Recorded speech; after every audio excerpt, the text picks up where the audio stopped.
अस्सलाम वालेकुम, welcome to kitchen chemistry YouTube channel. आज हमारे किचन में बन रहा है ये बहुत ही मज़ेदार रिफ़्रेशिंग क्यूकम्बर ड्रिंक। ये बनाना बहुत आसान है, बिल्कुल 2 मिनट के अंदर आपकी रेसिपी बिल्कुल तैयार हो जाएगी और ये बहुत रिफ़्रेशिंग है। इस गर्मी के मौसम में इसको ज़रूर ट्राई करिएगा।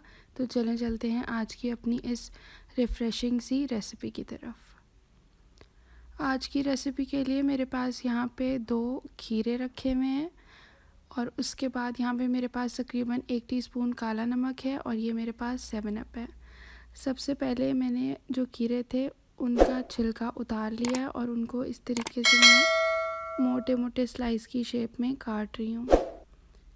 दोनों खीरे स्लाइस करने के बाद मैं इसके अंदर काला नमक शामिल करूँगी, उससे एक बहुत अच्छा सा टेस्ट आ जाएगा। और उसके बाद मैंने इसके अंदर तकरीबन 1 ग्लास के करीब 7 अप का डाल देना है। ये मैंने इसके अंदर डाल दिया पहले काला नमक। उसके बाद अब मैंने इसके अंदर 7 अप शामिल करनी है। अगर आप 2 खीरे ले रहे हैं तो तकरीबन आप 2 से 2.5 ग्लास या मैक्सिमम 3 ग्लास डाल लें। और अगर आप 1 खीरे से बनाना चाहते हैं तो आपके लिए 1.5 ग्लास ही इसके लिए काफ़ी होगा। तो डिपेंडिंग अपॉन यू कि आप कितनी रेसिपी किस तरह से बना रहे हैं उतने ही हिसाब से आपने खीरे ले लेने हैं।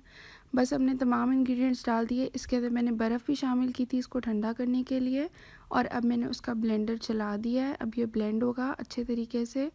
जो सारे खीरे के स्लाइसेस हैं जब वो अच्छे से 7 अप के साथ मिक्स हो जाएंगे तो फिर हम बस इसको सर्व कर देंगे और बस ये हमारी झटपट ड्रिंक जो है ये रेडी है। यहाँ पे जी हमारी मज़ेदार क्यूकम्बर रिफ़्रेशिंग ड्रिंक बिल्कुल तैयार है। आप इस रेसिपी को ज़रूर ट्राई करिएगा और मेरे साथ अपना फ़ीडबैक कमेंट्स में शेयर करिएगा। आई होप आपको ये रेसिपी पसंद आई होगी। अगर ये रेसिपी पसंद आई हो मेरे चैनल को ज़रूर सब्सक्राइब करें, वीडियो को लाइक करें। मिलते हैं किसी नई वीडियो में, तब तक के लिए अल्लाह हाफ़िज़।